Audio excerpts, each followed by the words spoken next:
Welcome on in, guys. Tobin here with you. Thanks for checking us on out. Apologize for no recap last night. Wasn't able to record, but we're here now. I'm sure you guys were dying to hear what my takes were on just that absolute just slop fest in Orlando, where the Miami Heat played very much like it was a one-day trip to Orlando. Just no effort given in this game. The offense just is, Erik Spoelstra said a couple days ago, he's like, "Oh, this game was in the cement," when he was talking about the Nets games. Well, the cement is hardened, and it's basically stayed there stuck since Monday. It has been a brutal offensive output by your Miami Heat, game in and game out.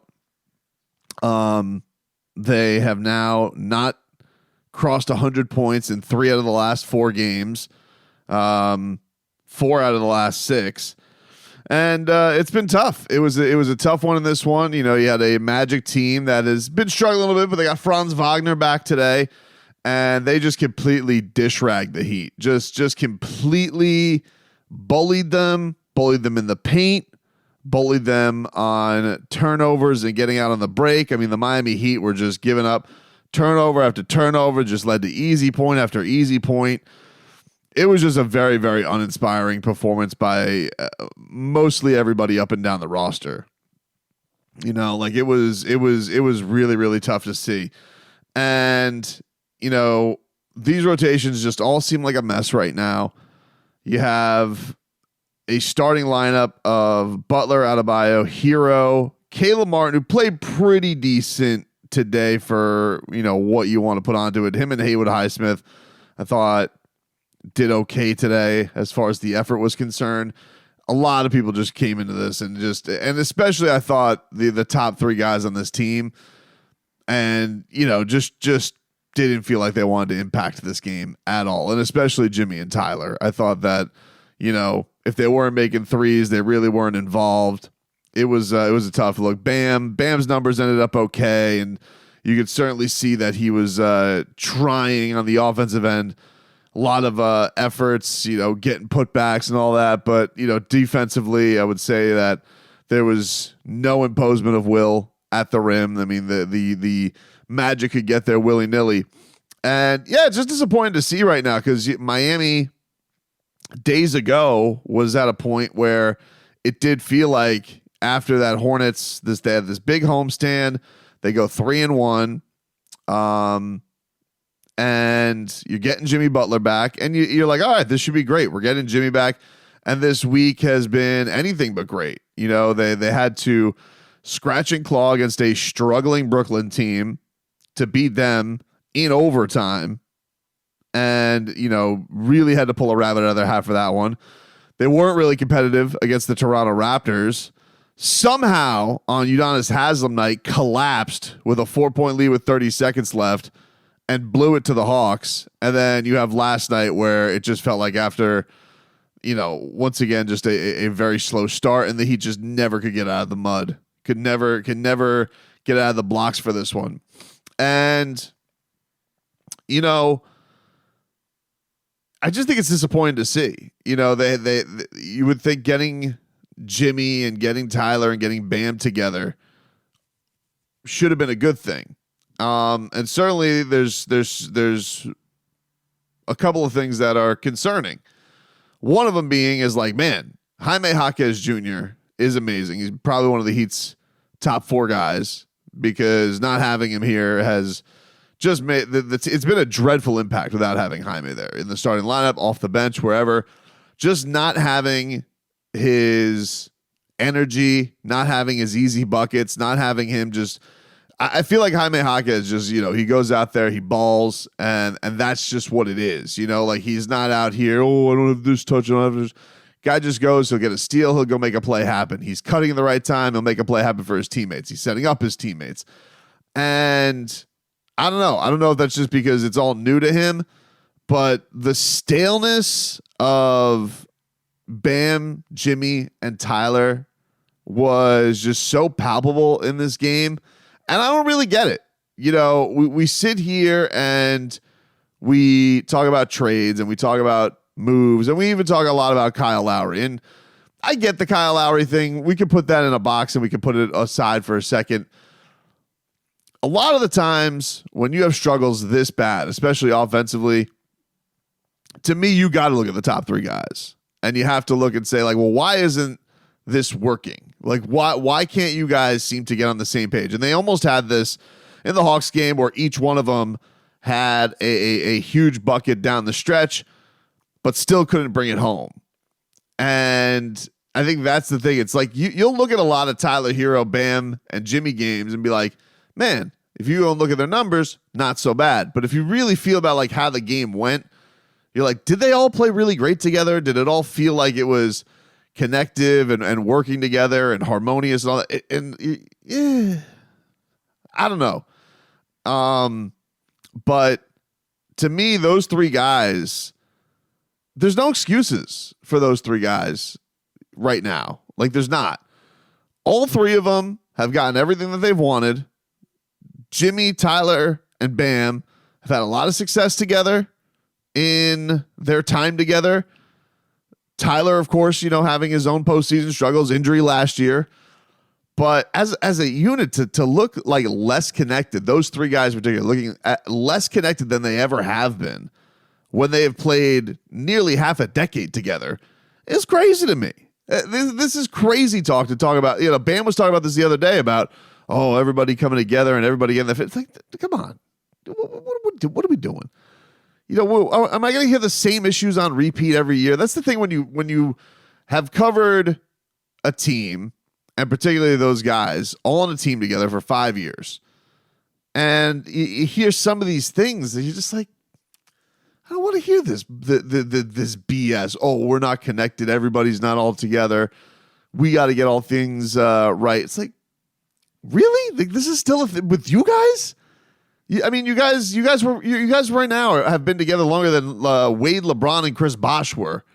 And we're still talking about connectivity. We're still talking about getting everybody involved. Like, you're the top three guys. Figure out your regular season pecking order, and let's get going.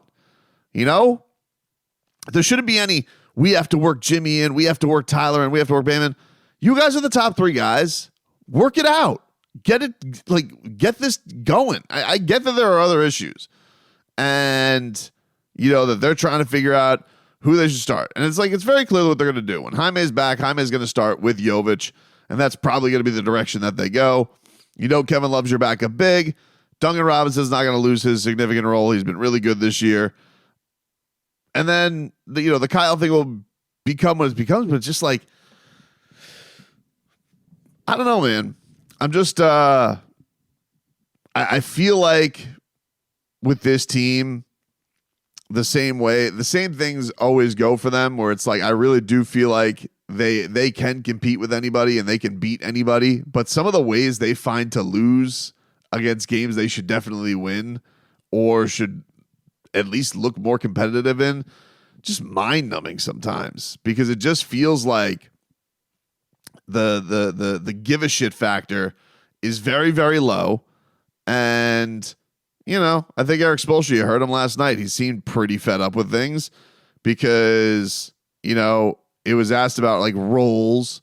He was asked about roles, like everybody kind of getting used to their roles and all that stuff. And it's like, yeah, I'm with him. It's like, I don't want to hear about these excuses on why things aren't looking the way they're looking.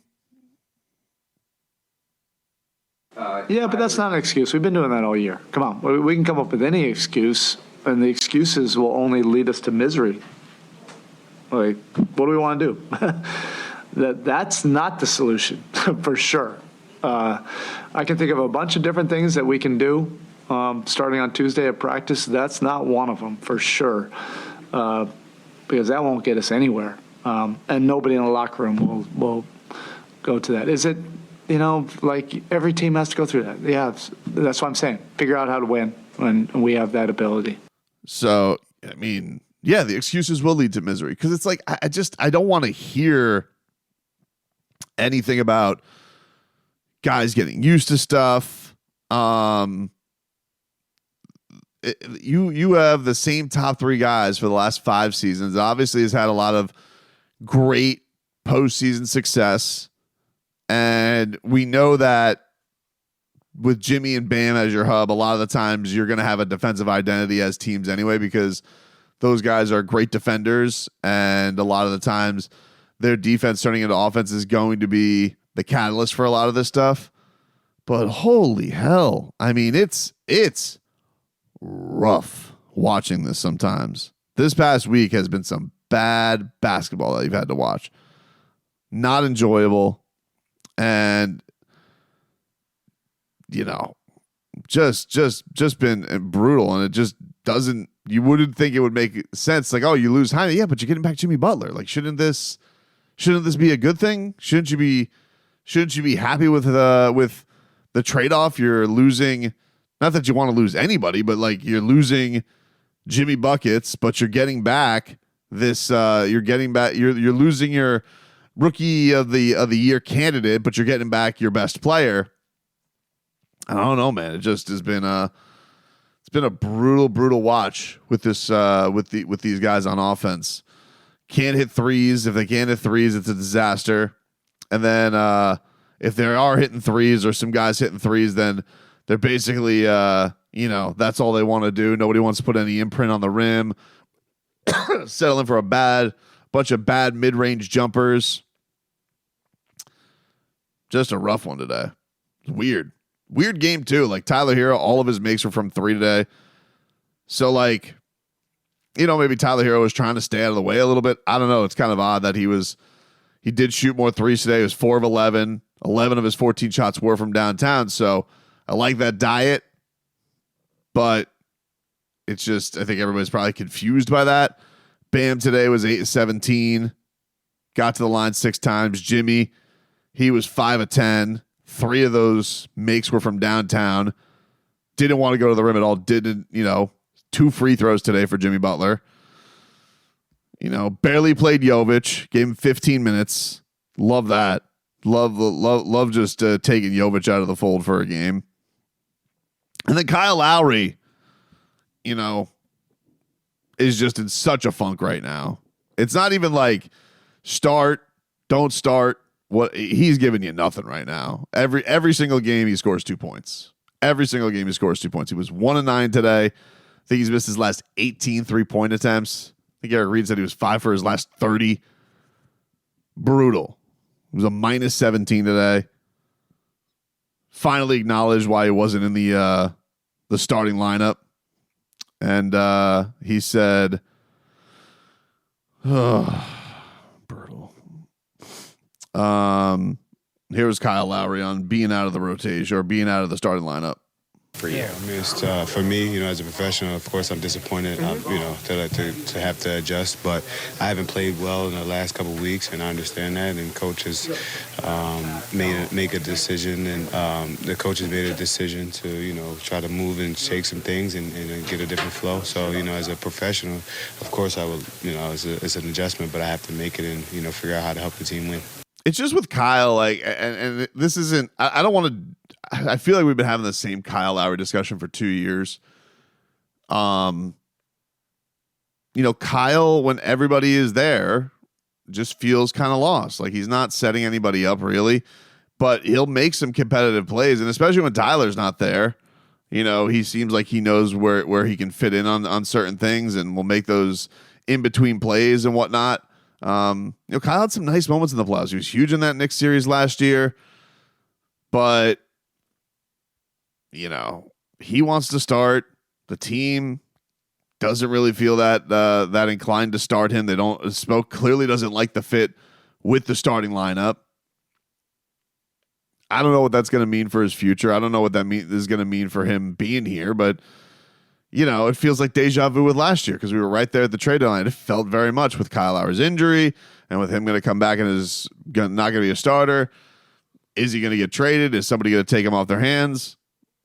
Feels like we're kind of in that cycle again, So these aren't new problems for the Miami Heat, but they got to figure these things out. And they guess they'll have a practice tomorrow before Memphis, and then they got a monster matchup, of course, coming up against the New York Knicks this week, against the Boston Celtics. Then they have to go to New York to take on the New York Knicks. So, there's going to be some big tests coming up for Miami, which is probably for the best, right before this trade deadline to kind of get a measuring stick of where they're at. But Memphis, Boston, New York, Phoenix, Sacramento, these are their next 5. And some games are more stout than others, but it's kind of now or never, I think, for this team to figure out like where they're at, what they're doing. But for 4 out of their next 5 to be against really good opponents with good records, it'll definitely be interesting over these next 5 of how that's going to determine what they're going to do at the trade deadline. Certainly, you'd love to get Jaime Jaquez back. I'm happy and I'm sad that his absence is this felt, because it shows, man, this guy I think really is an impact player for this team, and he really is a jolt of lightning and can bring that energy. But also, like, man, you guys can't handle a week without your rookie. You can't handle a week without Jaime Jaquez. Like, is it that noticeable? And yeah, like for the other guys on this team, like Bam, Tyler, these guys, I mean, like I felt like 2 years ago they had better chemistry than they do now. I thought that was one of the best maneuvers with this team together, is those guys working as a tandem. And Jimmy, I think that for him, I get it. He's got definitely 2 different speeds from regular season to postseason. But I do feel like he's got to have a little bit like, all right, let me take this game by the Cajones, and enough with just dilly-dallying around and chucking up threes. Go make an impact. You're the best. Get that pecking order in line, and I think everybody will follow him a little bit better too. But just a truly, truly bad week of Miami Heat basketball.